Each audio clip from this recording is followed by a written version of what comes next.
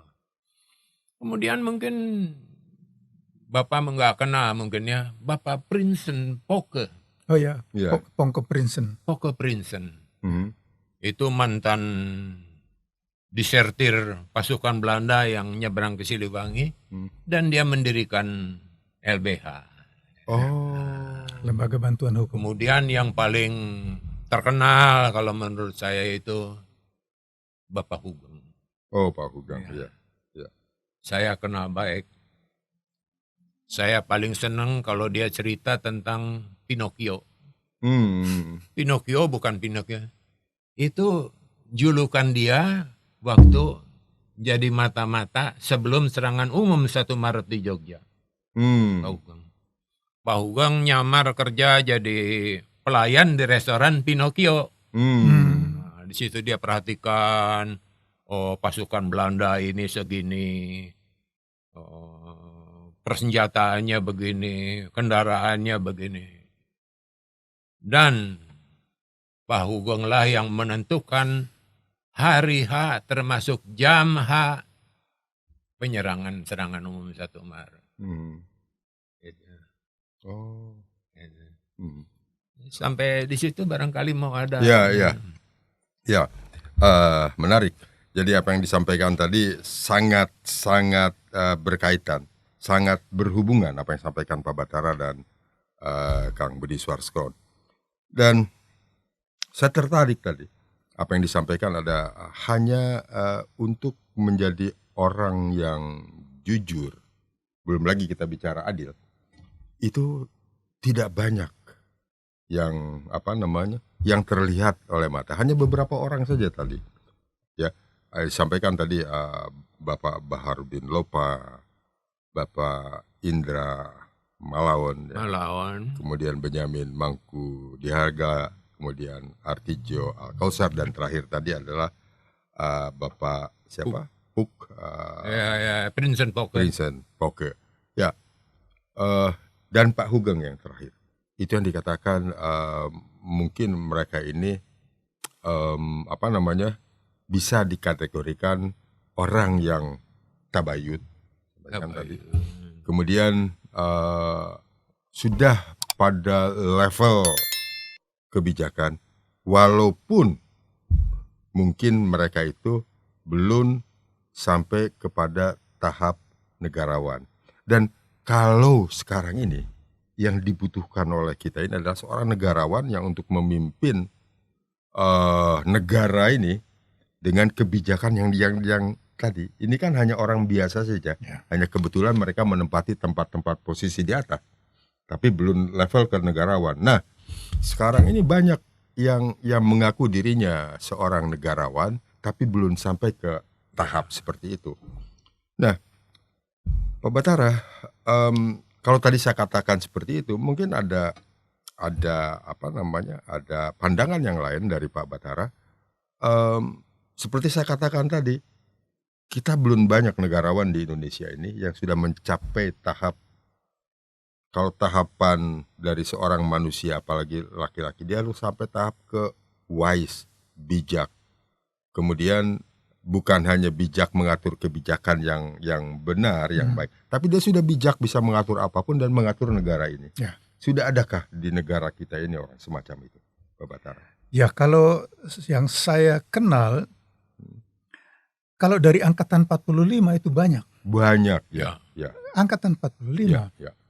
Karena mereka itu boleh dikatakan sejak kecil, sejak remaja, itu memang sudah mengalami semuanya. Jadi kalau misalnya mereka yang mungkin dari keluarga yang kritis juga terpelajar waktu itu sudah cukup banyak. Ya. Kalau sekarang misalnya mengalami di negeri sendiri, misalnya mau masuk ke satu gedung mewah, ke gedung mewah, mungkin Pak Budi juga masih ingat, ya, sampai tahun 42, ya, kalau saya memang mendengar dari ayah, ibu dan sebagainya, ya. Misalnya yang termasuk paling banyak itu di Bandung, Hotel Homan, apa segala macam, tempat pemandian umum Ciamplas, ya. Terpasang plakat di situ dengan tulisan bahasa Belanda, Verboden voor honden en inlander. Apa itu artinya? Artinya terlarang untuk anjing dan pribumi. Ya. Nah, bagaimana kita di negeri sendiri dihadapkan, wah itu gedung mewah, tapi kita pewaris pemilik negeri ini, kita tidak boleh masuk. Dan kita disetarakan dengan anjing. Ya. Nah, jadi bisa dibayangkan mereka yang sudah sejak kecil pun, misalnya kan diajak orang tuanya cukup kaya pada waktu itu, pengusaha dan sebagainya, tiba-tiba mau masuk ke Hotel Homan, ya, itu nggak boleh masuk. Karena itu hanya untuk bule dan atau yang warga kelas 1 dan kelas 2, yaitu bangsa Eropa atau bangsa Fremde Oosterlingen, ya, bangsa Cina dan bangsa Arab. Ya. Nah, jadi ini mungkin sedikit gambaran kecil bagaimana mereka itu sampai tahun 1942 kan, yaitu sampai Belanda menyerah sebelum kepada, Jepang itu. Ya, sebelum Jepang. Jadi tanggal 8 atau 9 Maret tahun 42 itu pemerintah Nederlands India Belanda menyerah kepada tentara Jepang. Nah, jadi Jepang masuk, makanya semua itu dihapus, dibuang semua. Nah, tetapi ini sebagai gambaran bagaimana seseorang itu terbakar semangatnya, kemarahannya dan sebagainya. Jadi sejak kecil mereka itu sudah mengalami diskriminasi yang luar biasa. Ya, bayangkan apalagi misalnya termasuk ayah saya kan, Dr. Ferdinand Lumba-Tobing, Paman segala macam, yang mereka sudah masuk kategori intelektual kan, mereka semua sudah dokter-dokter, ya, lulus. Kalau paman saya Ferdinand Lumba-Tobing lulus di Jakarta, ayah saya lulus di Surabaya. Nah, jadi kan sebenarnya kalau umum mereka sudah sebagai dokter-dokter, ya, tapi tidak boleh masuk tempat-tempat tertentu. Ya. Nah, jadi ini untuk memberi gambaran bahwa mereka memang sudah sejak remaja, sejak kecil, kemudian dewasa melihat hal-hal tersebut. Nah, tentu terbakar semangatnya. Ya. Nah, itulah jadi kalau kita melihat bagaimana semangat juang itu sudah terbentuk karena memang pengaruh lingkungannya. Lingkungannya memang demikian, jadi di masa penjajahan. Nah, oleh karena itu mereka bangkitlah semangatnya. Ya, bangkit semangatnya untuk memerdekakan diri dan untuk memerdekakan negara. Waktu itu belum ada, tetapi gagasannya, idenya. Nah, jadi kalau kembali ke pertanyaan Kang Karna itu, bagaimana suasananya untuk kalau kita membandingkan perjuangan mereka dengan yang sekarang, ya, sudah jelas tidak dapat disamakan. Nah, kembali ke masalah pertanyaan kenegarawan. Nah, karena mereka itu teman-teman seperjuangan semua, ya, Soekarno, Hatta, Syahrir, termasuk Kartosuwiryo, Tan Malaka dan sebagainya, tetapi berbeda aliran, dan berbeda tujuan. Tapi sama-sama tujuan utamanya adalah memerdekakan negara ini. Ya. Nah, jadi mereka besar sama-sama, mengalami hal yang sama. Nah, jadi kalau mereka kemudian sampai kepada taraf memimpin negara, ya, memimpin negara dan bangsa. Nah, disinilah ditunjukkan apakah seseorang itu dapat dikategorikan sebagai negarawan, atau kalau yang sekarang saya lihat ini kebanyakan politikus. Ya, dengan maaf saja ya, titik beratnya pada tikus. Ya, jadi kalau orang bilang kan politisi, tapi ada juga yang mengatakan politikus. Nah, jadi kalau Kang Karna tanya apakah sekarang ada negarawan, saya belum melihat seperti angkatan 45. Ya, yang satu perjuangan sampai pada titik mereka itu terpaksa berpisah. Ya, tetapi sifat kenegarawan, ya, bahwa mereka itu teman seperjuangan tetapi kemudian berbeda pendapat, itu masalah lain. Tapi kalau sekarang coba ini, jadi seorang negarawan, kalau saya melihat mereka itu sejak kecil setia pada garis perjuangannya, apakah nasionalis atau agama atau komunis, ya, setia pada garis perjuangan, ya, dan memberi penilaian tidak berdasarkan emosi. Ya, tetapi penilaian yang objektif, yang rasional, bisa menilai apa penyebab misalnya perilaku, tindakan dan sebagainya. Nah, itu yang dulu. Tapi kalau yang sekarang, yang saya juga sampaikan, yaitu yang Mohtar Lubis katakan ciri manusia Indonesia, yang sangat gamblang sekarang itu lemah karakter. Ya, lemah karakter. Artinya dia tidak punya garis yang lurus dari sejak kecil sampai ya dewasa. Ya, seperti saya memberi contoh Perdana Menteri Austria yang sekarang, ya, dia usia 37 tahun sudah jadi Perdana Menteri. Tapi sejak kecil, sejak remaja dia sudah ikut di garis perjuangan partai tersebut. Jadi menapak dari bawah sampai pada puncak yang dapat dicapai oleh seseorang. Nah, jadi ini perbedaan menurut pendapat saya mengenai seorang negarawan, ya, bahwa dia memang betul menjalani semua proses, ya, proses dari kecil sampai kedewasaan. Tapi mungkin kita mengingat begini, Kang Karna, Pak Budi.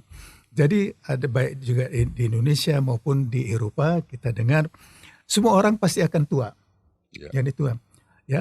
Tetapi tidak semua akan menjadi dewasa.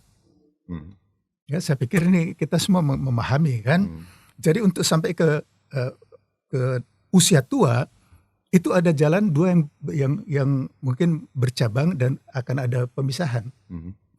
Yang Kang Karna tadi bilang ada sampai pada taraf bijak Buddha, ya, terus ya bijaksana ke segala macam, ya, makin matang, makin tua makin matang. Ya. Tetapi ada yang sampai pada titik tertentu dia mentok. Dan kemudian prosesnya, ya kita kenal kan, ada yang disebut dia tua tapi kembali seperti anak-anak.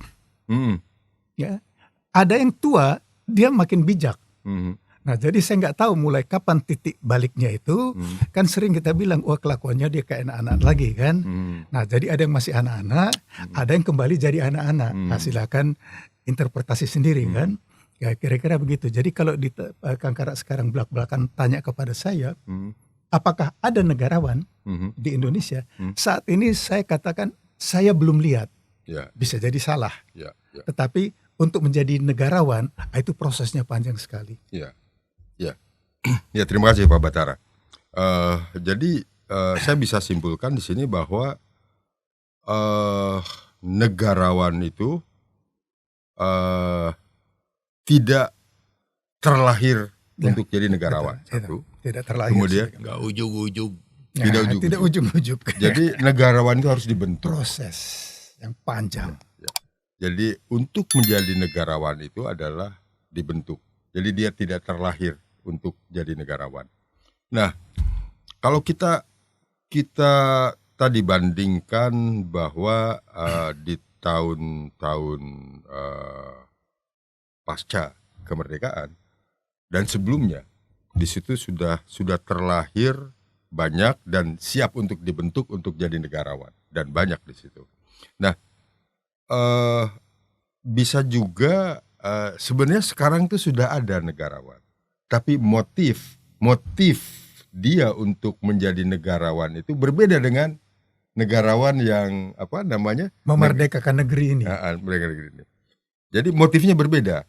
Jadi motifnya bukan kebangsaan, tapi ada motif lain. Kalau saya berkuasa, kalau saya negarawan, saya berkuasa, saya bisa memanfaatkan beberapa atau dapat manfaat dari itu berupa materi atau segala macam. Nah, Kang Budi ada berbeda mungkin dengan saya? Tadi Pak Basarah mengatakan orang 45 itu kualitasnya beda. Ya.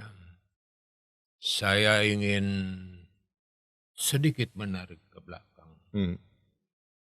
Orang 45 itu kan lahir rata-rata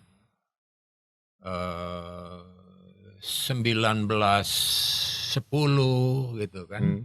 1915.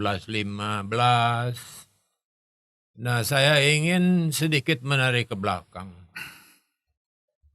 Orang-orang yang lahir pada awal tahun 90-an itu kan orang-orang yang sudah menikmati keterbukaan pendidikan rata-rata. Ya. Jadi saya tarik lagi ke belakang. Terbukanya pintu pendidikan kita itu kan karena ada sekelompok orang-orang yang peduli, yang mengatakan dan menuntut ke pihak Belanda. Kita sudah maju. Dan sebagian kekayaan kita itu adalah dari negara jajahan. Ya. Kenapa orang-orang inlanders itu tidak dikasih kesempatan pendidikan? Itu yang namanya politik etis. Ya. Dari Theodor Yang van Deventer. akhirnya pemerintah pusat mengirim Abendanon untuk membuka pendidikan di sini. Awalnya itu ya tahu Abendanon itu kan, Abendanon juga tidak sepenuhnya pemerintah Belanda itu membuka pendidikan. Ada Het Dubbele van Koloniale Tijd. Apa itu artinya? Ada muka dua. Ya. Pemerintah kolonial. Ya. Oke. Ada dua. Sebetulnya yang dibikin maju itu adalah orang-orang yang dimanjakan oleh dia. Ya. Turunan Mena. Persis. Rakyat hamba saya ya tetap dibiarin goblok. Dan miskin. Tetap miskin. Kemudian juga paling tidak Abendanon dengan yang bukunya kemudian terkenal dengan Van Dusernes Totley, yang di sini dikenal sebagai habis gelap terbitlah terang. Itu melahirkan kelompok-kelompok pemikir yang ngumpul di rumahnya Cokro Aminoto. Ya. Itu tadi disebut ada Soekarno, ada Kartosuwiryo, Muso, ada yang kemudian jadi PKI juga. Muso. Ada. Nanti kapan-kapan kita bicara tentang, saya kebetulan mulai nulis bukunya Kawan yang Menjadi Lawan. Ya, nanti kapan-kapan gitu. Kemudian dibuka pendidikan, melahirkan dikotomi. Ya. Ternyata orang-orang yang sesudah HIS dan sebagainya itu berpikirnya jadi Hollandse denken. Banyak sekali. Jadi berpikir Hollandse denken. Di Indonesia kan kalau bisa di bahasa Sunda Hollandse denken. Berpikir seperti orang Belanda. Di Sunda keunaan teh. Di Sunda keunaan babalandaan. Oh, babalandaan. Gitu. Nah itu. Akhirnya dibuka juga HIS kan. Itu HIS kan Hollandse Inlanders School. Sarua we disebutna Inlanders. Gitu Ya. ya.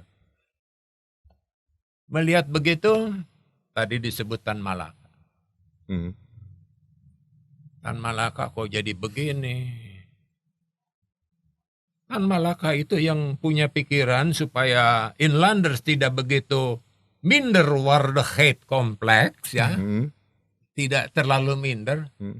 Dia yang yang membangun sekolah rakyat. Oh. Saya tidak berbicara politik.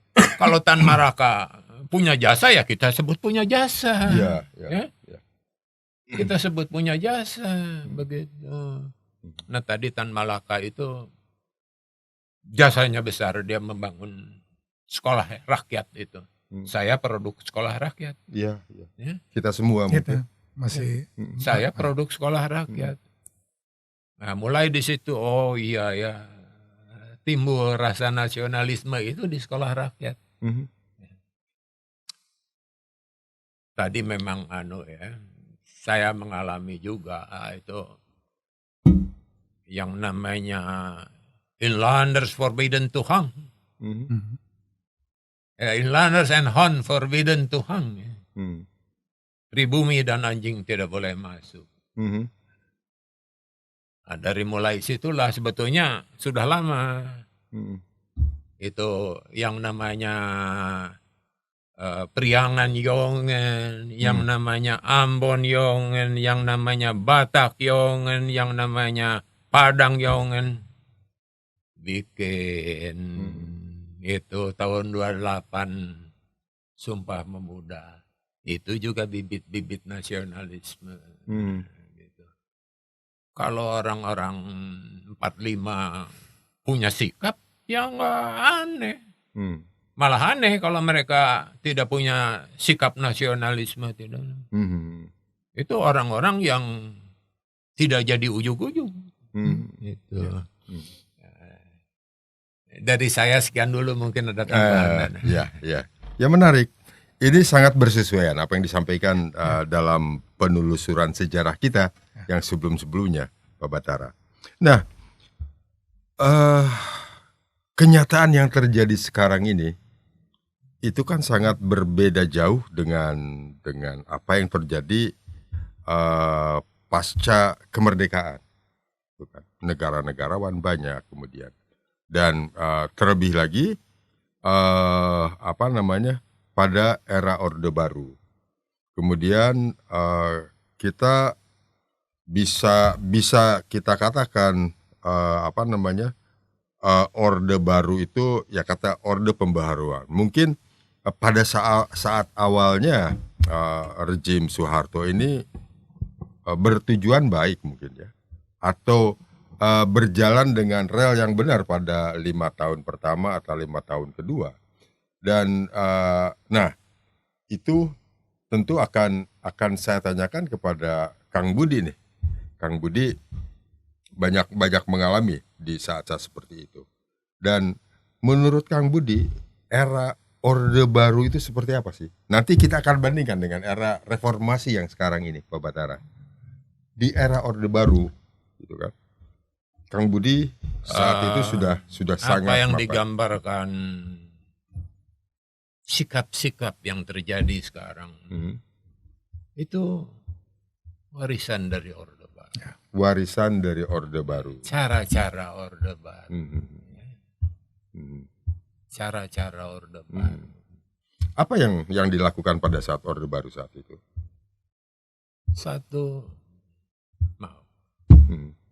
Memang awalnya itu baik ya. Oke, ya. Kita kembali ke 62 dulu. Iya. Awal terbentuknya Sekretaris Bersama Golongan Karya. Yang sebetulnya itu adalah kumpulan-kumpulan orang-orang yang sedang di-PTS-kan oleh Soekarno. Ya, mula-mulanya di situ. Saya sering ke situ masih muda. Masih muda sekitar 20-an. Sering jadi supir saya yang kebetulan dibuang sama Soekarno, ngumpul di situ. Ada Mayor Ali Murtopo, ada Suhardiman, ya. Nah itu Suhardiman itu yang punya Riung Gunung. Oh, Riung Gunung, ya. Ada Sutopo Yuwono. Kebanyakan orang-orang yang dibuang. Kalau kalau dari seniman, musisi waktu itu, Dungga, ya.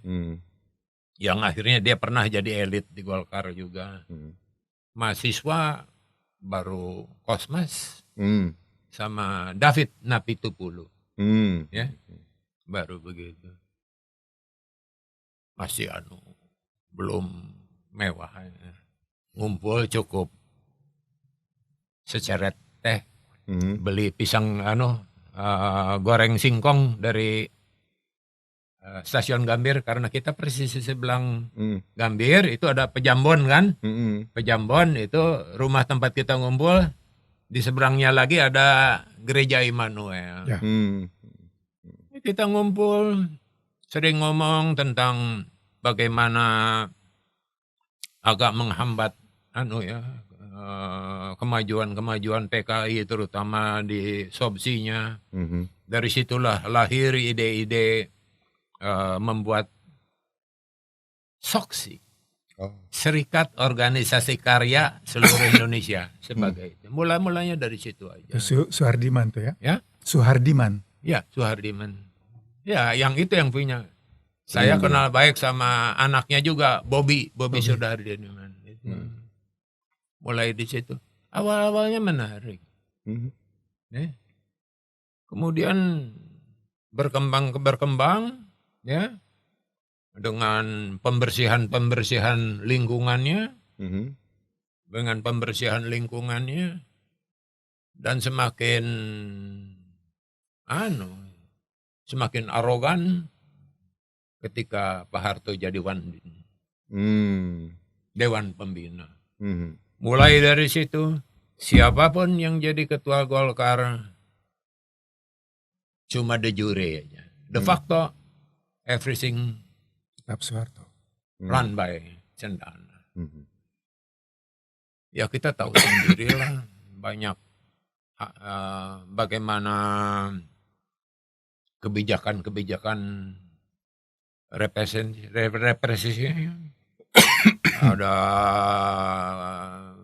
kebijakan coercion militer. Setiap yang bertentangan, tahu sendirilah, ada kasus Marsina. Ada kasus wartawan yang hilang. Ya kita akhirnya jadi generasi yang memiliki nggak jujur itu sah-sah aja. Ya. Nggak adil itu sah-sah aja. Terbawa sekarang. Setiap pemilu kan cuma basa-basi. No demokrasi.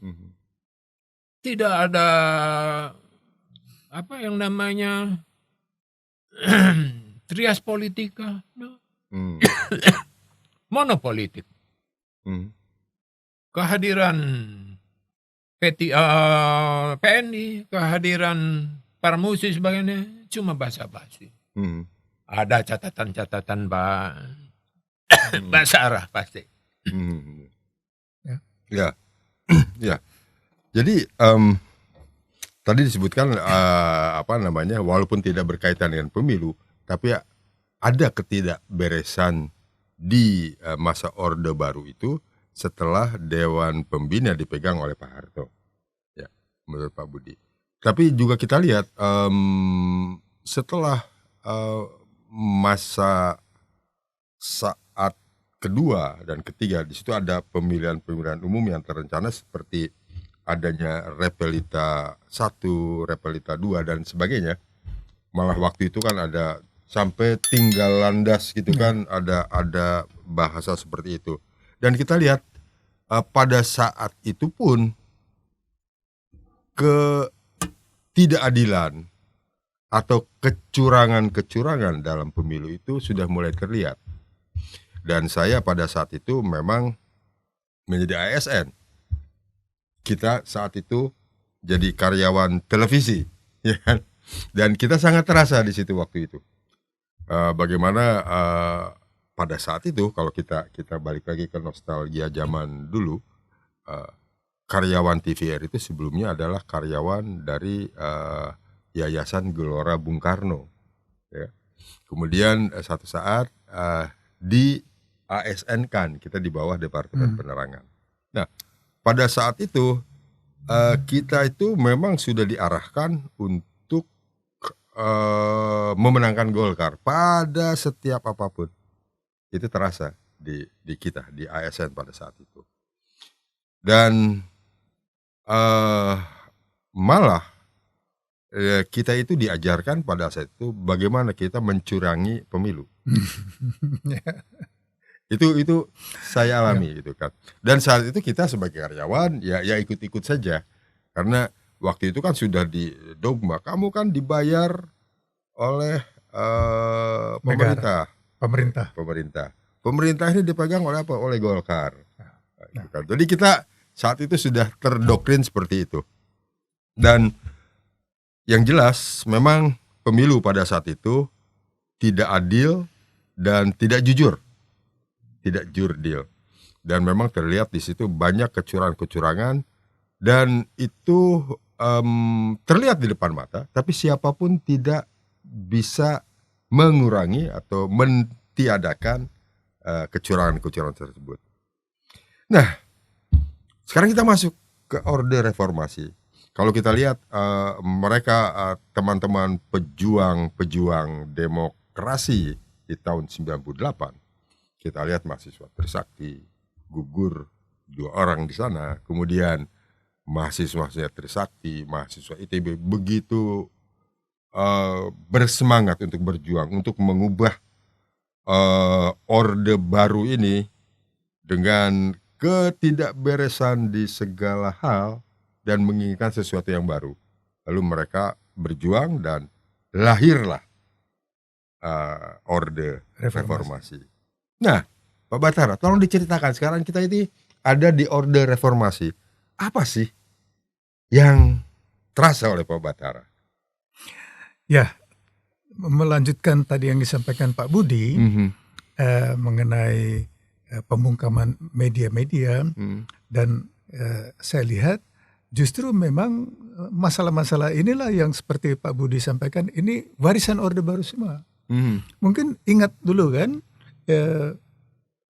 politik telepon dari Harmoko, bahwa kalau misalnya ada satu media yang bandel kan dia langsung telepon aja, ya kan paling terkenal tuh telepon dari Harmoko, ya. Nah selalu begitu. Dan coba lihat ngomong-ngomong telepon pemberedelan Pak, Bravos Radio sudah 2 kali kena hack. Ini yang saya mau ke situ juga kan. Jadi apa bedanya? Dari zaman Soekarno kita memang manusia dia kata BLC. Jadi kita manusia 3 zaman. Kita mengalami ya, jadi sudah 20-an tahun ketika peristiwa tahun 65 kan. Jadi dan keluarga kita kan juga bukan keluarga petani, tetapi memang kita boleh dikatakan masih di level yang ya menyinggung ya, serempet-serempet dengan penguasa. Ya, jadi kita mengalami semua dan mungkin kita juga dapat mengatakan kita juga termasuk yang selalu dapat bocoran-bocoran. Ya, karena saya juga mungkin Pak Budi masih ingat yang namanya Zulkifli Lubis. Saya pertama kali diperkenalkan oleh ayah saya kepada Zulkifli Lubis tahun 1972 ketika saya liburan dari Jerman. Ya, jadi waktu itu sudah usia 28 tahun.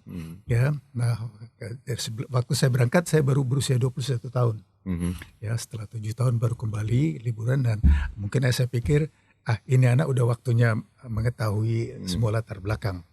Nah itulah diperkenalkan. Nah jadi sekarang saya termasuk yang tahu bahwa banyak misalnya peristiwa-peristiwa yang beredar di luar itu bocoran dari dalam, memang disengaja. Ya, jadi yang di dalam bertengkar nggak selesai, kasih bocoran, coba ini kalian singgung ini. Jadi itulah saya sebabnya dibilang termasuk yang anti Soeharto. Padahal saya hanya menyampaikan suara keras yang tidak bisa disampaikan di dalam internal kan, segala macam stempel.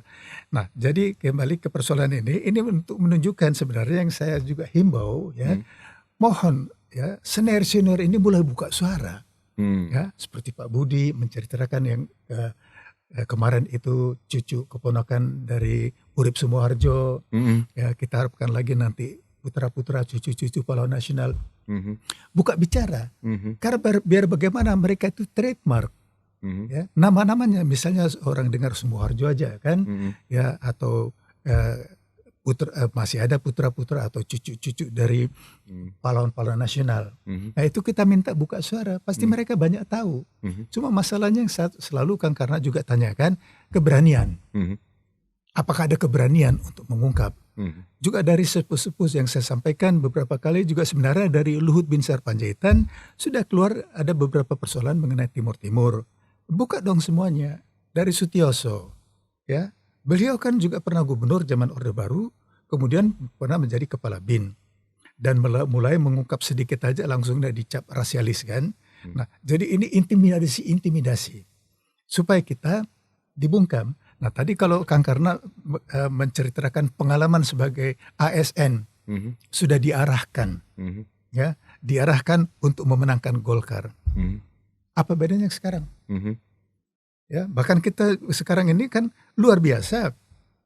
Peristiwa-peristiwa yang terjadi di sekolah di Medan, di mana guru-guru itu diintimidasi harus memilih tertentu, kemudian karena pilihan mereka lain, kan dikasih tunjuk rekaman videonya mereka menangis-nangis karena ya ditekan segala macam. Nah ini contoh-contohnya. Jadi sekarang di era sekarang ini, pertama itu jejak digital itu nggak bisa dihapus, mengerikan. Ya, dan kedua kalau kita ada menyampaikan pesan-pesan seperti ini kan, kalau kita langsung masukkan ke YouTube, hitungan detik itu kan ke seluruh dunia. Nah jadi kalau karena menyampaikan Bravo sudah 2 kali ya di take down, apa bedanya zaman Soekarno? Ya, segala macam itu. Jadi singkatnya tidak ada beda. Ya, itu yang dikatakan sejarah berulang kembali. Tetapi pesan saya kepada para pelaku sejarah yang di atas, semua kita pelaku sejarah kan, ya. Kalau dikatakan jangan sekali-kali meninggalkan sejarah karena sejarah berulang kembali. Nah saya tambahkan sejarah berulang kembali karena pelaku sejarah tidak belajar dari sejarah. Ya, Soekarno dulu mencoba kan memusatkan kekuatan dan kekuasaan ke tangannya sendiri. Ya, sampai tingkat tertentu berhasil. Tapi dengan demikian ya dia berjasa mempersatukan semua lawan dia yang mengakibatkan jadi bumerang untuk dia. Karena seperti kita lihat yang tidak disenangi oleh Soekarno disingkirkan atau dipenjarakan ya, dan juga penculikan, pembunuhan itu sudah masuk dalam agenda penguasa. Ya, jadi mereka ini pada dasarnya mungkin banyak yang tidak membaca Machiavelli, tapi secara tidak disadari mereka ini para Machiavellis. Ya, segala cara mereka gunakan untuk mencapai kekuasaan dan mempertahankan kekuasaan. Ya, kalau di Jerman kan dibilang Macht ist süß kan, kekuasaan itu manis. Dan kita pernah singgung juga kan, ya. Makin lama berkuasa makin manis. Ya. Tapi sampai tingkat tertentu ya.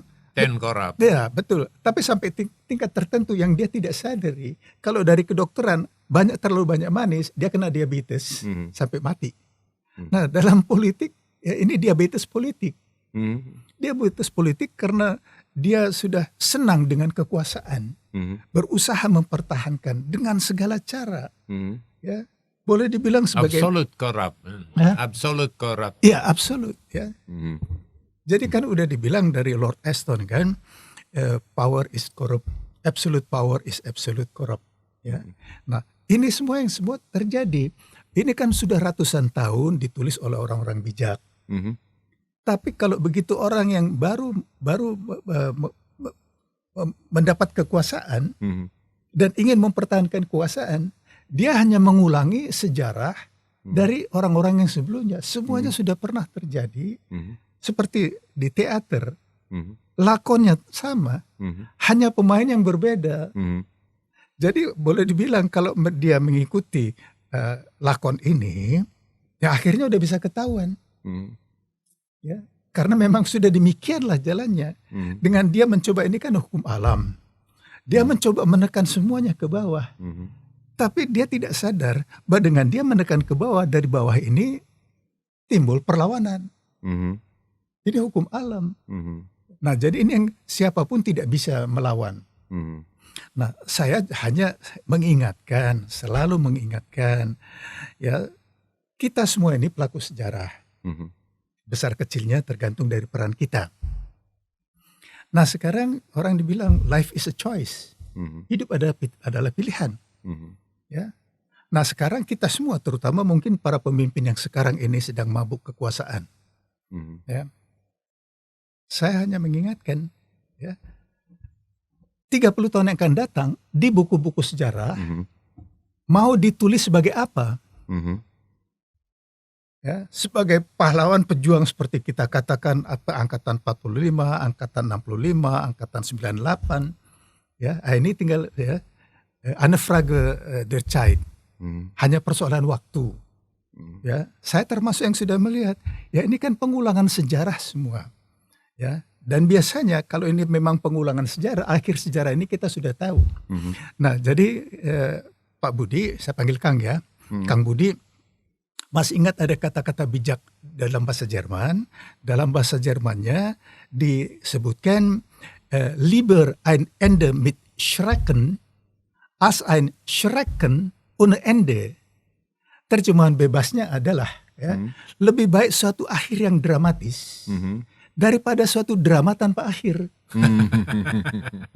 Setuju? Roh. Jadi kira-kira itu gambarannya kalau untuk membandingkan dengan masa sekarang. Nah, jadi kalau kita melihat sekarang apa yang didambakan oleh rakyat, pesta demokrasi, ya, pesta demokrasi tentu ada penyelenggaranya kan, penyelenggara pesta dan sebagainya. Nah, tentu ada aktor utamanya. Nah, kalau betul-betul ingin semua itu berbahagia, aktor utamanya itu harus memikirkan kebahagiaan semua. Jadi jangan hanya parsial, ya. Nah, jadi aktor utama kita saya sebutkan misalnya jelas di sini adalah Presiden Joko Widodo. Kalau Kang Karna tanya mengenai pesta demokrasi kita saat ini, ya itu yang memang didambakan oleh seluruh rakyat Indonesia. Dan kalau slogan yang sejak puluhan tahun sebenarnya sejak zaman Orde Baru kan, pemilihan umum luber jurdil ya, langsung bebas rahasia, jujur dan adil. Tapi Kang Karna sendiri mengalami sebagai ASN ya, kan tidak lagi bebas, ditekan oleh atasan, diarahkan harus ya, dari itu aja sudah omong kosong kan. Nah, kemudian mengenai jujur dan adil. Nah, saya pikir orang tidak perlu IQ tinggi untuk dapat merasakan ya, omong kosong itu semua. Ya, ya menarik. Omong kosong. Dulu kata-kata seperti itu di zaman Orde Baru itu sering mendengar. Hari-hari omong kosong. Ya, Harmoko. Sibung. Hari-hari omong kosong. Dan satu lagi yang kata-kata yang saya tulis di sini, mabuk kekuasaan. Itu adalah istilah lama, tapi muncul lagi sekarang. Nah, yang menonjol atau yang terlihat oleh saya perbedaan antara Orde Baru dan Orde Reformasi adalah mabuk kekuasaan. Soeharto tidak mabuk kekuasaan, karena pada saat terakhir dia mengundurkan diri di akhir-akhir periodenya dia. Tapi yang sekarang ini kelihatannya terlihat, mungkin saya salah, tapi terlihat mabuk kekuasaannya itu dengan mengulur-ngulur waktu. Misalnya ada keinginan untuk 3 periode, lalu mengundurkan memperpanjang masa jabatan segala macam itu kan. Jadi di situ terlihat adalah mabuk kekuasaan dengan tidak berhasilnya tadi mengulur-ngulur waktu pemilu, dan sebelumnya masa 2 periode menjadi 3 periode. Lalu ada wacana untuk menambah periode dari 5 tahun menjadi 6 tahun. Itu kan muncul 2 tahun yang lalu seperti itu. Nah, mungkin Kang Budi tidak setuju dengan mabuk kekuasaan. Kalau saya, kelihatannya ini sudah terlihat. Belum lagi nanti dengan hal-hal yang lain di luar itu. Tapi paling tidak mabuk kekuasaan ini sudah terlihat dengan tadi dia tahu, presiden kita tahu kekuasaannya akan berakhir di 2024. Supaya wibawanya tetap ada, lalu disandingkanlah seorang Gibran yang belum saatnya untuk bisa menempati posisi itu, dimasukkan situ. Paling tidak ada dinasti dia yang ada di kekuasaan. Nah, gimana Kang Budi menurut itu? Ada filsuf Jerman Nietzsche yang Nietzsche. teriak, "The God is tot." Ah, Ya. Oh. Tuhan itu sudah mati. Barangkali kalau dia hidup sekarang di Indonesia, dia akan bilang, demokrasi is tot. udah. Ya tadi sudah digambarkan bahwa kita mewarisi memperlakukan demokrasi seperti itu. Ya. Trias politika belum jalan. Ya. Sekarang malahan tadinya kan reformasi itu mengharapkan jalannya trias politika. Ya. Tapi berjalan lebih buruk. Kalau strategi Soeharto pada berkuasa, terutama 2/3 terakhir, menguasai departemen penerangan. Ya. Orang penerangan harus betul-betul seperti kita saat itu. Iya. Departemen penerangan pernah goyang waktu dipegang oleh Budi Harjo. Budi Harjo jujur, nggak tahu dia cari panggung atau apa, dia jujur ungkapkan begini-begini. Akhirnya Depen dipegang oleh Harmoko dengan tanpa hari-hari omong kosong itu. Ya. Jadi kalau sekarang saya ingin menggambarkan apa yang digambarkan oleh David Hume sebagai mob crime. Mob crime itu adalah adanya sekelompok orang dengan kekuatan finansial, dengan kekuatan media, ingin merubah, ya, menggiring. Yang konstruktif jadi destruktif, dan yang destruktif jadi konstruktif. Ya? Kalau istilah Platonya, penyesatan oleh mayoritas. Ya, itu kembali. Yang nggak benar jadi kelihatannya benar. Ya? Yang benar malah jadi kelihatannya tidak betul. Itu yang terjadi sekarang. Timbulnya figur-figur ujug-ujug. Yang kalau menurut tolok ukur kita belum waktunya. Ya. Ini risikonya ya seperti dikatakan Pak Basara itu. 30 tahun kemudian apa yang akan dicatat sejarah? Ya? Terjadinya apa? Manipulasi image. Ya? Janji mau yang hamil dikasih tunjangan ini boleh.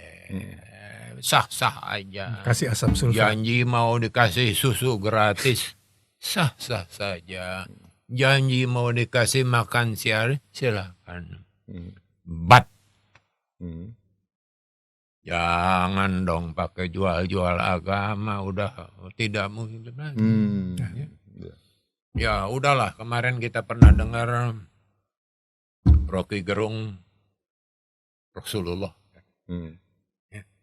Ada lagi capres yang dikatakan Imam Mahdi. Ya.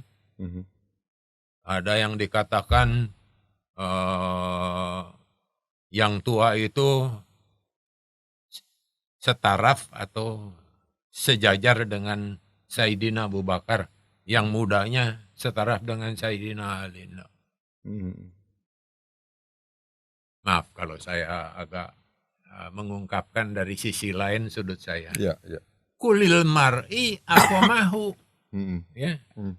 Bahwa yang dinilai nanti itu bukan siapa keturunanmu, tapi apa yang kamu lakukan. Gitu. Kita nggak perlu malu kalau mencalonkan diri, jujur, harus jujur. Ya.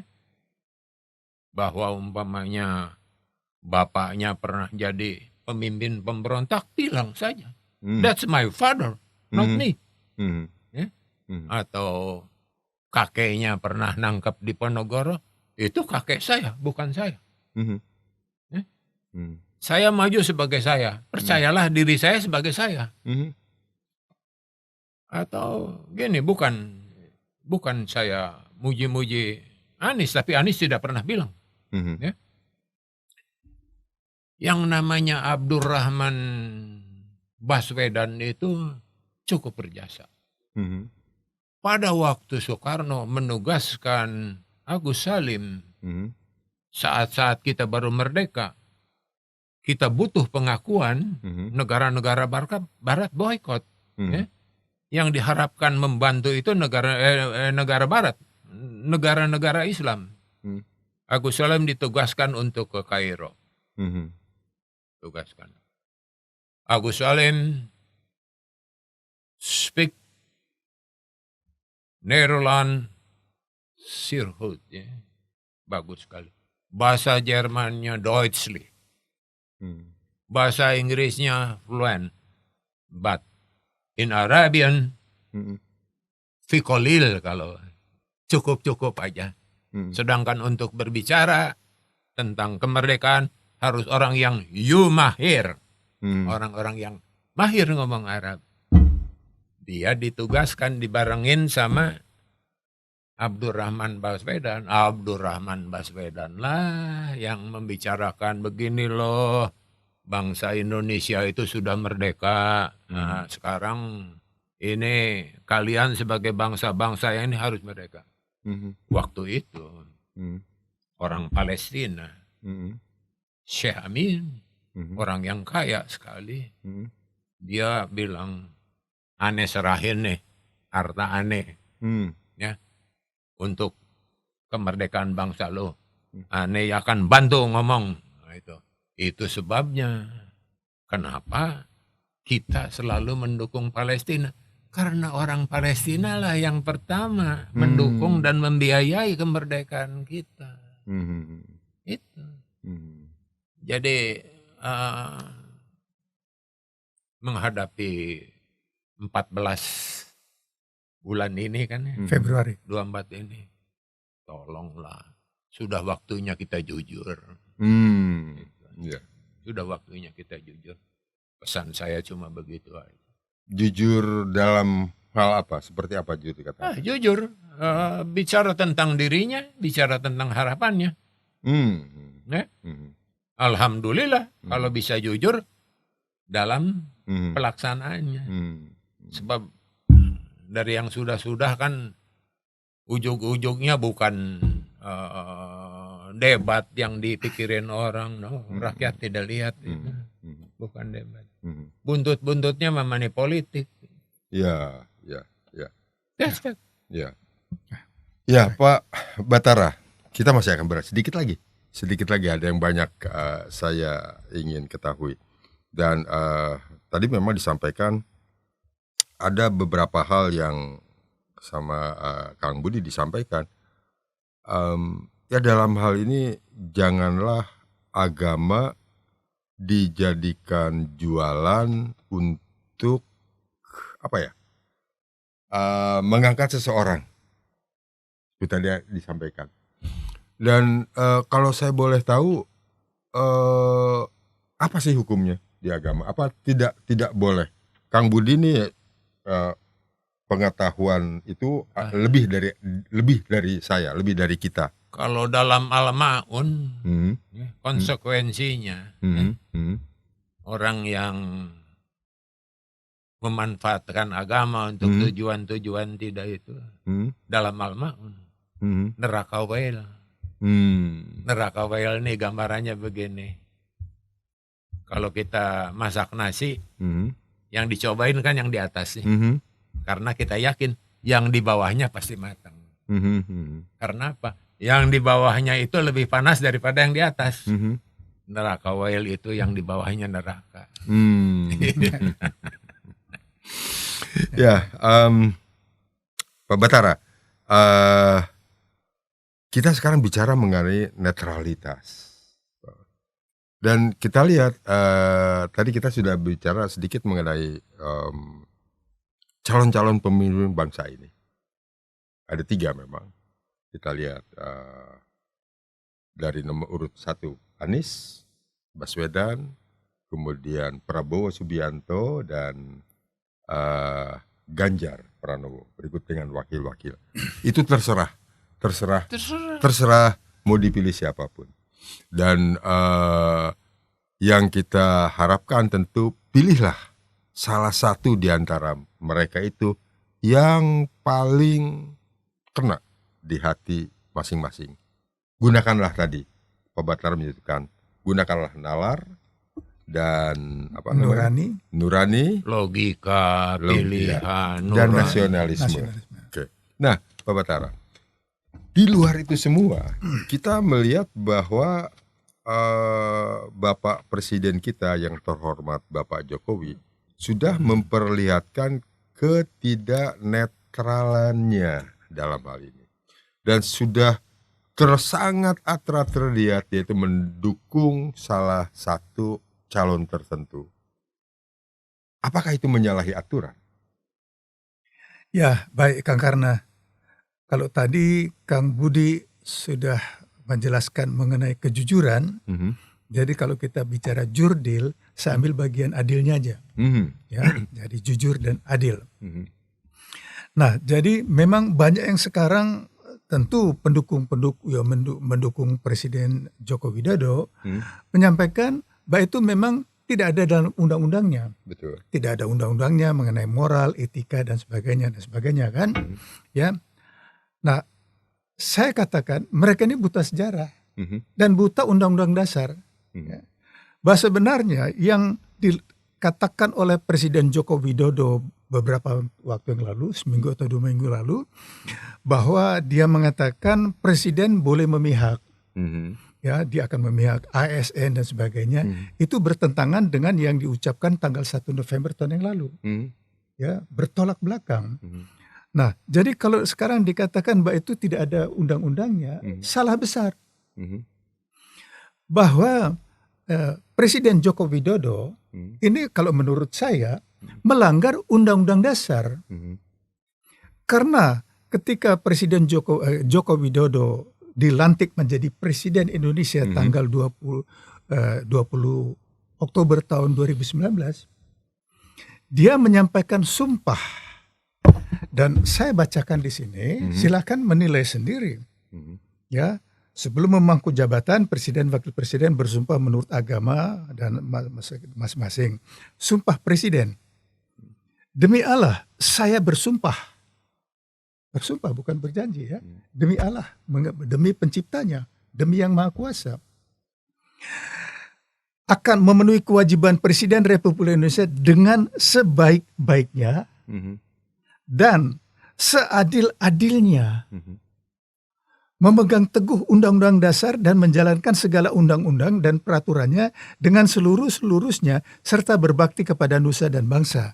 Nah, kalau kita perhatikan apa yang dilakukan selama 5 tahun belakangan, ya memaksakan. Jadi kalau dikatakan akan memihak, kan sudah jelas dari 3 kontestan pasangan itu, salah satunya adalah putranya. Jadi kan banyak yang berpendapat, memang Presiden Joko Widodo cinta tanah air, cinta Indonesia. Tapi dengan yang dilakukan beberapa waktu belakangan, ini menunjukkan Presiden Joko Widodo lebih cinta kepada putranya. Jadi saya pikir wajar seorang ayah tentu ingin putranya maju dan sebagainya. Tetapi ya ini tadi Kang Budi juga menyampaikan prosesnya, faktanya. Jadi kalau dikatakan di sini mengenai jujur dan adil, kalau ini dilakukan terus, kapan kita akan melakukan pesta demokrasi yang luber, jurdil? Nah, saya katakan kalau begini, ya, jadi supervisornya atau presidennya sudah jelas menurut saya, ya, telah melanggar sumpahnya, dan formulasi kalimat ini ada di Undang-Undang Dasar. Jadi kalau beliau melanggar sumpahnya, nah menurut logika saya, Presiden Joko Widodo melanggar Undang-Undang Dasar 45. Nah itu saja yang menurut pendapat saya, coba diteliti kembali, dan mungkin himbauan kita kalau seluruh rakyat Indonesia, baik pemilih paslon 1, 2, 3, ya, meminta kepada Presiden Joko Widodo memegang sumpahnya.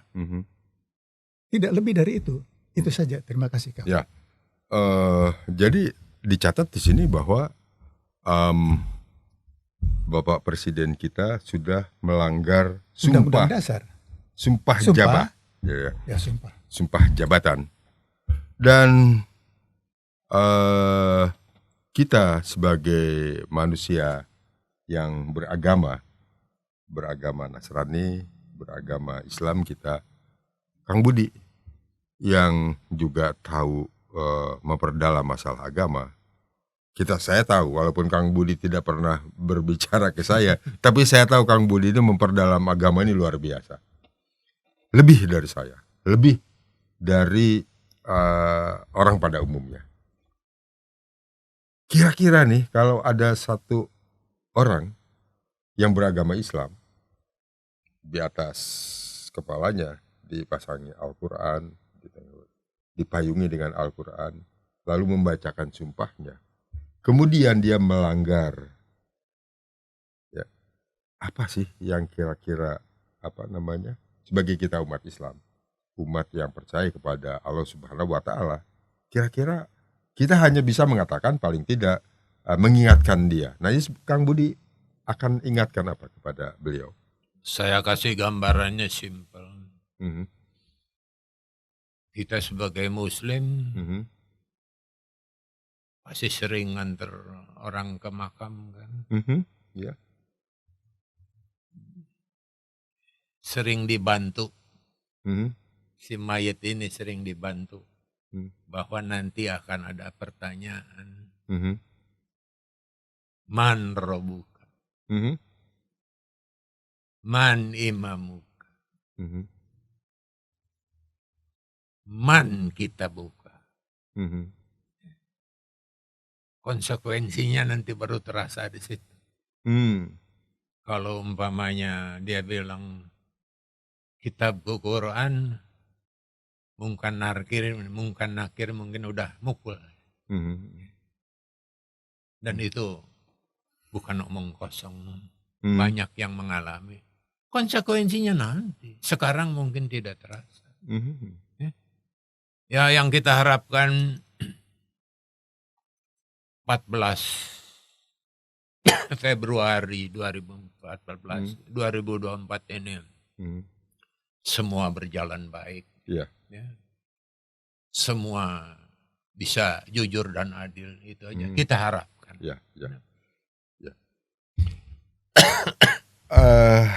Menarik sekali perbicaraan kita Pak Batara, Kang Budi, dan mudah-mudahan apa yang kita bicarakan, kita diskusikan di sini bisa lebih banyak manfaat buat para pendengar Bravos di luar sana. Juga untuk para pemimpin-pemimpin masa depan dan pemimpin-pemimpin yang sekarang berada duduk di jabatan mereka. Terima kasih Pak Batara, Kang Budi. Kita akan ketemu lagi di kesempatan yang akan datang. Demikian juga buat pendengar Bravos dimanapun Anda berada. Setelah perjumpaan kita di sesi keempat dalam kita berbicara masalah Pesta Demokrasi Jurdil 2024. Kita akan jumpa kembali di kesempatan yang akan datang. Wassalamualaikum warahmatullahi wabarakatuh. Salam Bravos.